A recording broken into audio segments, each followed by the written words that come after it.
Assalamualaikum warahmatullahi wabarakatuh. Pada petang ini, saya kumpulan kami akan mententangkan tajuk kritikan jurnal bahan berwasit jurnal atau prosiding. Terima kasih Profesor Madya, Dr. Jomali Jepin, Haji Badusam. Sebelum itu saya akan memperkenalkan ahli kumpulan saya yang terdiri daripada 5 orang. Saya Nur Ahmad binti Muhammad Daris. Saya Nurul Farhana binti Zainal Abidin. Saya Rubaiyah binti Muhammad Zain. Saya Rashid binti Muhammad. Saya Azizah binti Ma'ruf. Terima kasih kepada rakan-rakan pendengaran saya. Kita teruskan skop perbincangan. Saya akan mentangkan tentang tajuk. Assalamualaikum warahmatullahi wabarakatuh. Kami kumpulan 12 akan membuat kritikan bahan berwasit jurnal atau prosiding. Saya Nur Ahmad binti Muhammad Daris akan membentangkan mengenai kritikan tajuk.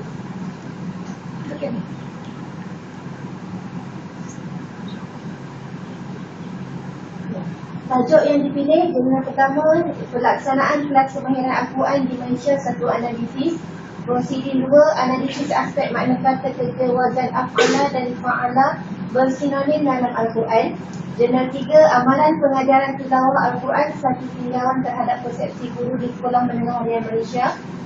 Prosiding 4, model pengajaran dan pembelajaran bahasa Arab menerusi Al-Quran.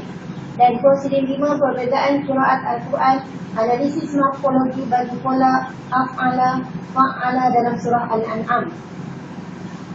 Jurnal 1, ulasan tajuk yang telah dibincangkan oleh kami mempunyai tajuk yang jelas, berfokus kepada penilaian pelaksanaan pengajaran dan pembelajaran dalam Al-Quran dalam ringkasannya KKQ di seluruh sekolah menengah kebangsaan agama dan sekolah berasrama penuh di negeri Selangor. Tajuk mempunyai 7 patah perkataan, tidak menepati gaya penulisan UKM kerana tajuk tidak dikait dengan huruf besar. Prosiding kedua, ulasannya mempunyai tajuk yang jelas. Tajuk berfokus kepada analisis aspek makna kata kerja wazan af'ala dan fa'ala bersinonim dalam Al-Quran. Tajuk mempunyai 12 patah perkataan dan menepati gaya UKM kerana tajuk dikait dengan huruf besar. Jurnal 3, ulasannya tajuk yang jelas dan mudah dipahami. Tajuk berfokus kepada persepsi guru di Sekolah Menengah Harian Malaysia mengenai amalan pengajaran tilawah Al-Quran. Tajuk mempunyai 14 patah perkataan dan mendapati gaya UKM terkait dengan huruf besar dan tebal. Prosiding 4, tajuk yang ringkas, jelas untuk dipahami, mempunyai 8 patah perkataan dan mendapati gaya penulisan UKM, iaitu tajuk dikait dengan huruf besar dan tulisan dibolkan. Prosiding 5, ulasannya tajuk mempunyai 12 patah perkataan, tajuk huruf besar dan mengikut gaya UKM, mempunyai tajuk yang jelas, skop dalam satu surah sahaja daripada 114 surah di dalam Al-Quran, hanya berkisar pada morfologi sahaja dan lebih spesifik kepada 2 pola sahaja, iaitu af'ala, fa'ala. Rumusan bagi kesemua tajuk yang dipilih mempunyai tema yang sama, iaitu penggunaan Al-Quran dalam kajian. Terdapat satu tajuk yang tidak menepati gaya penulisan UKM, iaitu tajuk jurnal 1. Manakala 4 lagi tajuk menepati gaya penulisan UKM. Bilangan patah perkataan dalam tajuk jurnal atau prosiding adalah di antara 8 hingga 14 patah perkataan. Seterusnya, abstrak. Bahasan jurnal 1. Abstrak kajian dinyatakan dengan lengkap dari segi tujuan kajian, objektif kajian, latar belakang kajian, metodologi kajian, populasi kajian, sampel kajian, indikator kajian, hasil kajian dan kesan kajian. Penulisan abstrak dalam dua bahasa, iaitu bahasa Melayu dan bahasa Inggeris. Terdapat kesalahan dalam ayat. Hasil ujian deskriptif menunjukkan kitab dan minat pelajar yang tinggi terhadap pembelajaran KKQ, walaupun dari aspek pengajaran guru menunjukkan minat yang sederhana. Abstrak yang mudah dipahami oleh pembaca dan mempunyai kata kunci. Prosiding 2, ulasan abstrak yang dinyatakan adalah objektif kajian, latar belakang kajian, metodologi kajian, sampel kajian dan hasil kajian. Penulisan abstrak dalam bahasa Melayu. Terdapat penggunaan perkataan yang kurang sesuai dalam ayat. Perkataan dengan sepatutnya menggunakan. Antara itu, satu kajian kepustakaan dengan analisis data secara deskriptif dan komprehensif dilaksanakan berdasarkan pendekatan morfosemantik dan pragmatik. Itu contoh. B. Penggunaan angka perlu dieja. C. Penggunaan angka yang tidak tepat dalam sampel kajian. Sebanyak 10 kata kerja pola af'ala dan fa'ala yang berasal daripada 5 kata dasar yang sama dalam Al-Quran telah dipilih sebagai subjek kajian. Sepatutnya nombor 5 ditulis dengan perkataan 5 kata kerja pola af'ala dan fa'ala yang berasal daripada kata dasar yang sama dalam Al-Quran telah dipilih sebagai subjek kajian. Abstrak untuk prosedur 2 tidak mempunyai kata kunci. Jurnal 3, ulasan abstrak dinyatakan dengan lengkap dari segi latar belakang kajian, metodologi kajian, tujuan dan dapatan kajian. Abstrak ditulis dalam bahasa Melayu dan bahasa Inggeris. Prosedur 4, abstrak bagi kajian ini ringkas tetapi memenuhi ciri-ciri abstrak yang baik, iaitu terdapat tujuan kajian, objektif kajian, metodologi kajian, dapatan kajian, kepentingan kajian dan kesimpulan kajian. Abstrak bagi kajian ini menggunakan bahasa Melayu sahaja dan tidak mempunyai kata kunci pada akhir abstrak. Prosedur 5, abstrak yang ringkas tapi padat, mempunyai latar belakang yang jelas, metodologi yang jelas, hasil kajian turut disertakan, tujuan dan kepentingan kajian turut dinyatakan. Kesimpulan abstrak yang ringkas dan jelas. Abstrak hanya dalam bahasa Melayu dan mempunyai kata kunci. Rumusan bagi kelima abstrak. Mempunyai abstrak yang ringkas dan padat selain tujuan kajian, objektif kajian, latar belakang kajian, metodologi kajian, hasil kajian. Jurnal atau prosedur 2, 4 dan 5 tidak menyatakan abstrak dalam bahasa Inggeris. Jurnal 2, 3 dan 4 tidak mempunyai kata kunci di bawah abstrak. Seterusnya saya silakan kawan saya untuk meneruskan perbincangan. Assalamualaikum warahmatullahi wabarakatuh. Saya Rugaya binti Muhammad Zain akan membentangkan kritikan di bahagian pengenalan.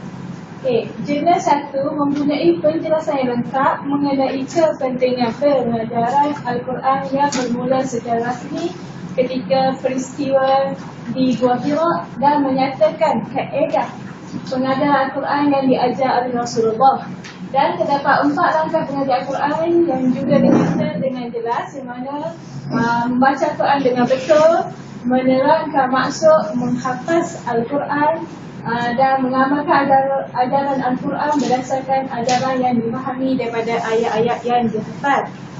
Prosedur kedua, menjelaskan kriteria terbaik mengenal pasti sinonim ialah melalui Al-Tabadul.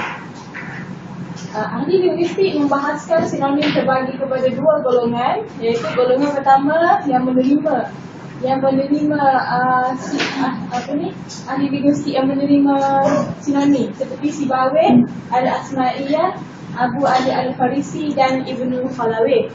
Golongan yang menolak sinonim adalah Ibnu Faris, Ibnu Al-Anbari, Ibnu Al-Suwad dan Abu Dila Al-Askari. Jurnal ketiga menyatakan secara jelas sejarah amalan pengajaran Al-Quran bermula dari kedatangan Islam di Malaysia. Selain itu, turut dijelaskan kepentingan amalan pengajaran Al-Quran dalam pendidikan. Jurnal 3 juga menyatakan peranan guru pendidikan Islam dalam melahirkan individu pelajar cilik Al-Quran dan menulis pembaharuan yang baik yang mana tidak terlalu panjang. Prosedur 4. Pengenalan bagi prosedur ini adalah ringkas tapi jelas, di mana kajian ini mengandungi 5 ayat yang menggunakan laras bahasa yang mudah dan terdapat kesinambungan antara satu dengan ayat yang lain. Selain itu, prosedur 4 juga menerangkan secara langsung tentang tajuk kajian dengan menyatakan permasalahan kajian secara umum. Prosedur 5, pengenalan prosedur ini menyatakan secara umum tentang linguistik yang berkaitan dengan tajuk. pengenalan yang menarik minat pembaca untuk membaca dengan lebih lanjut kajian yang dilakukan oleh pengkaji. Sejarah ringkas penurut Al-Quran turut dinyatakan. Pengenalan tokoh bahasa Arab dan juga tokoh ulama dalam bidang qiraat khususnya juga dinyatakan dalam bahagian 5. Okey, rumusan untuk pengenalan tajuk ni, tajuk positif dan jenis ni, kesemua tajuk dipilih mengenai huraian dan penjelasan yang jelas dan terperinci. Pengenalan yang dihuraikan mempunyai kaitan dengan tajuk yang hendak dikaji. Malah pengenalan setiap positif dan jenis juga menggunakan bahasa yang mudah dan dipahami. Okey, seterusnya kawan saya akan membentangkan metodologi.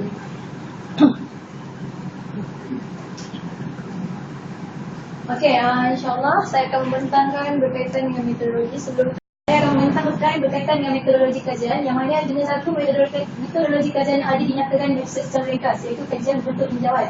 Kajian ini merupakan kajian lapangan dengan menggunakan instrumen soal sidik, yang mana soal sidik tersebut memiliki 4 bahagian, iaitu bahagian A, B, C dan D. Dan sebenarnya kajian ini terdiri daripada para pelajar tingkatan 4 di SMKA di Selangor yang mengikuti kurikulum KKQ selama 78 orang. Manakala metodologi bagi posisi yang kedua yang dinyatakan di abstrak secara ringkas, iaitu kajian perpustakaan, yang mana kajian ini merupakan kajian perpustakaan dengan menggunakan pendekatan morfosemantik dan pragmatik. Kajian ini menggunakan juga kata kerja bola, afalah, dan berasal daripada kata yang sama dalam Al-Quran. Manakala general ketiga, metodologi kajian ada dinyatakan di abstrak juga secara ringkas, yang mana penerangan diberikan secara jelas dinyatakan di bahagian metodologi kajian. Kajian ini dijalankan menggunakan kaedah kuantitatif berpandukan instrumen soal sidik yang telah dibina. Sampel dipilih dalam kalangan 253 orang guru di seluruh Malaysia secara berserta dan berkelompok. Okey, yang prosedur keempat, metodologi kajian menggunakan kaedah campuran, iaitu kaedah kualitatif dan kaedah kuantitatif. Yang mana pengumpulan datanya menggunakan 3 jenis, iaitu modul pengajaran bahasa Arab menulis Al-Quran, kaedah temubah yang melibatkan 12 orang responden menggunakan kaedah temubah berstruktur, serta pengedaran borang soal sidik kepada 162 orang responden. Prosedur ke-15, metodologi kajiannya berbentuk analisis deskriptif, induktif, iaitu kajian yang menumpukan kepada penyelidikan dan analisis bahan-bahan yang telah ditulis oleh ilmuwan terdahulu dan masa kini. Secara keseluruhannya, rumusan bagi metodologi general dan proceeding ini, general dan proceeding 1 dan 3 menggunakan metodologi kajian kuantitatif, manakala general dan proceeding 2 dan 5 menggunakan kajian perpustakaan ataupun kajian kualitatif dan analisis deskriptif induktif. Manakala prosedur yang keempat boleh menggunakan metodologi campuran di antara kuantitatif dan kualitatif. Seterusnya sesuai kepada latar saya.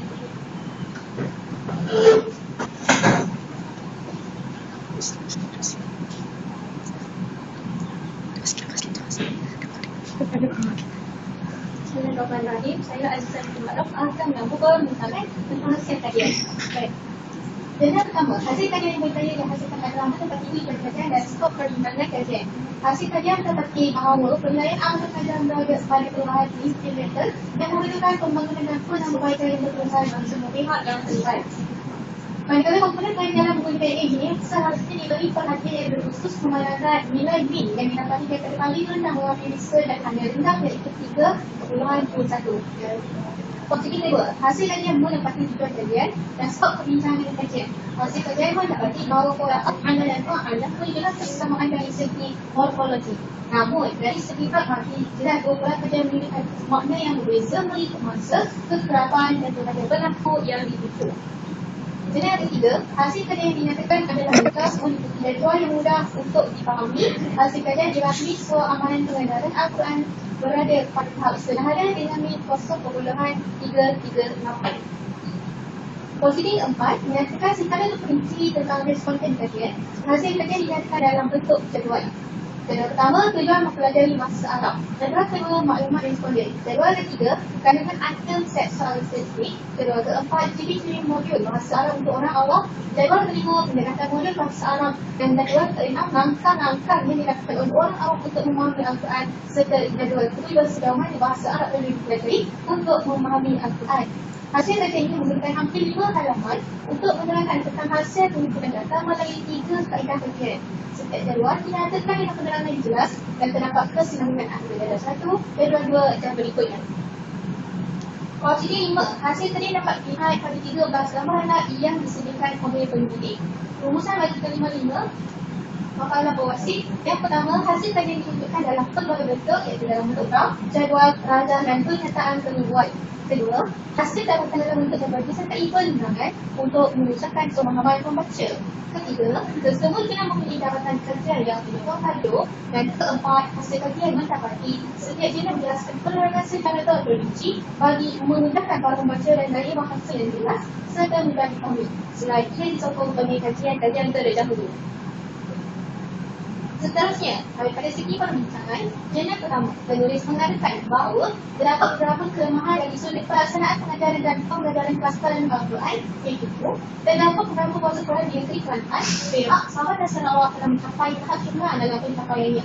Perbincangan ini juga mendapati bahawa terdapat guru yang mengajar kemampuan Al-Quran tidak mempunyai kemampuan mengadakan renung dengan betul.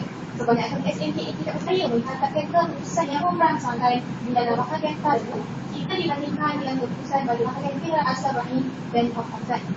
Posisi kedua, penulis menggunakan 5 pola af'ala dan fa'ala dari 5 perkataan dasar di dalam Al-Quran. Pola af'ala dan fa'ala menunjukkan makna yang sama dari segi pola tadi. Perbincangan ini mendapati bahawa pola af'ala dan fa'ala menunjukkan makna yang berbeza dari segi pragmatik. Seperti itu terdapat masa kekelapan kepada pelaku yang dituju. Perbincangan menunjukkan bahawa 2 pola hanya mempunyai keakraban makna sahaja. Jadi yang ketiga, penulis dengan tegas dalam membincangkan mengenai pentingnya kebolehan pelajar untuk menguasai Al-Quran. Merupakan tema utama pembelajaran dan pengajaran Al-Quran di sekolah. Guru mestilah menggunakan aspek pedagogi untuk memastikan para pelajar menguasai Al-Quran dengan baik. Guru mestilah memiliki kaedah yang bukan sahaja memberi kefahaman Al-Quran kepada pelajar, mendapat penyentuh perasaan pelajar tersebut. Amalan pengajaran guru berkait rapat dengan kredit utamanya ketika proses pengajaran dan pembelajaran berlangsung. Seterusnya, proses keempat, tidak terdapat perbincangan secara khusus dalam kajian, tetapi ada dinyatakan dalam beberapa kajian yang turut menyentuh tentang perbincangan kajian ini. Posisi kelima, perbincangan dilakukan oleh pendidik dengan bersertakan gambar. Gambar dalam menunjukkan perbezaan bacaan antara tujuh qiraat yang masyhur yang perkataannya hanya berbolakan al-fa'ala dalam surah Al-An'am. Rumusan bagi perbincangan, perbincangan semua jenis atau mesti berjaya mengaitkan hasil kajian dengan permasalahan yang hendak dikaji. Terus nanti posisi keempat, jabatan kajian disokong bagi baca kajian lepas dan menjawab persoalan kajian. Terdapat jenis atau posisi yang menyebutkan implikasi kepada kajian, tetapi jadi kadang-kadang nama menyatakan contohnya posisi sebut. Jenis atau posisi pertama, kedua, ketiga dan kelima menyatakan perbincangan secara terperinci. Posisi keempat, tidak membuat perbincangan secara khusus di bahagian perbincangan, namun bukan menyatakan perbincangan di bahagian kepentingan kajian. Secara keseluruhannya, semua jenis atau posisi memberikan isi yang padat dan baik dalam perbincangan berkaitan dengan kajian kecuali posisi keempat. Sebenarnya saya serahkan kepada sahabat saya.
Assalamualaikum warahmatullahi wabarakatuh.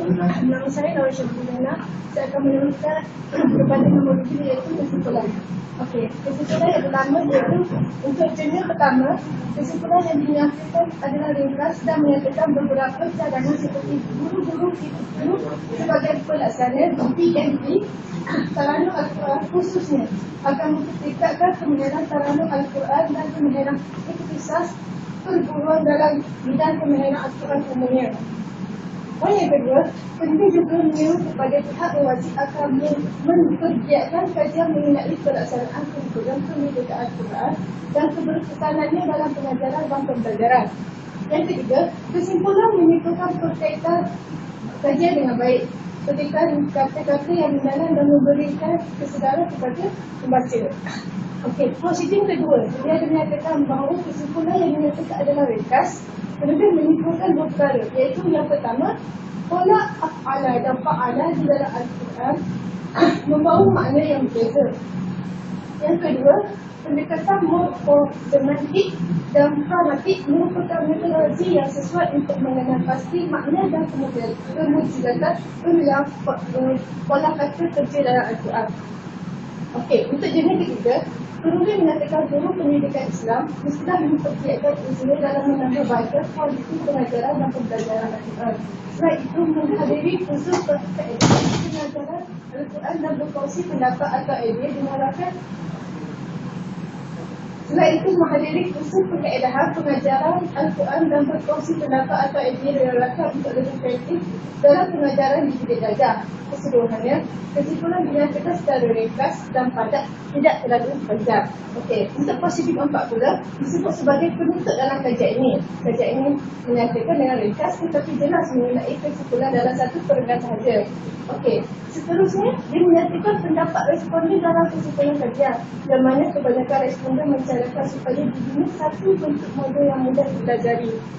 Okey, seterusnya untuk prosedur yang kedua, kesimpulan yang ringkas bagi setiap perbincangan yang telah dilakukan oleh penyelidik.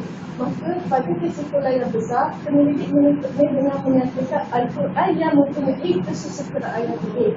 Malah penyelidik juga menceritakan sejarah tanah Arab secara ringkas. Okey, urusan bagi kesimpulan secara keseluruhannya ialah satu, pengkaji membuat kesimpulan secara terperinci dan mudah dipahami. Dengan 1 dan 3 merumuskan kepentingan pengajaran dan pembelajaran Al-Quran di sekolah. Dan ketiga, prosedur 2 dan 5 merumuskan tentang penggunaan bahasa Arab yang terdapat di dalam Al-Quran. Manakala yang prosedur keempat merumuskan tentang modul pengajaran dan pembelajaran bahasa Arab menerusi Al-Quran. Okey, secara ringkasnya semua jenis dan prosedur yang dikaji mempunyai rumusan yang ringkas, tepat dan padat. Okey, bagi rujukan pula. Jenis pertama, dia mempunyai 15 rujukan yang digunakan oleh penulis. Yang kedua, bahan rujukan dari sekitar tahun 1985 hingga 2008, termasuklah dari dalam dan luar negara. Untuk prosedur kedua pula, 21 rujukan yang digunakan oleh penulis. Rujukan utama kajian adalah Al-Quran.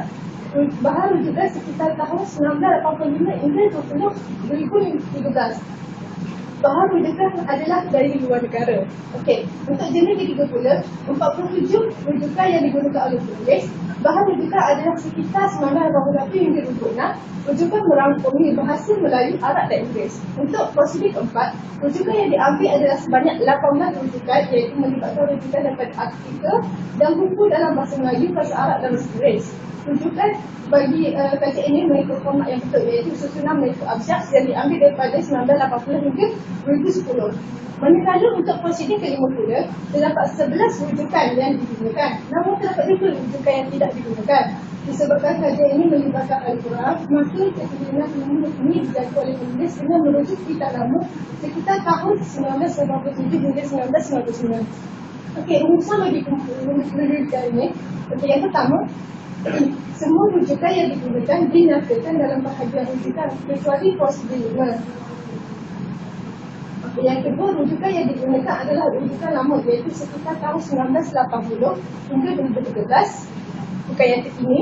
Okey, yang ketiga, semua rujukan menggunakan Al-Quran sebagai rujukan utama. Yang keempat, dapat rujukan dalam bahasa Melayu, Inggeris dan juga Arab yang diambil dari dalam dari dua negara. Dan yang kelima, rujukan yang digunakan antara 11 hingga 47 rujukan. Okey, sekian, terima kasih.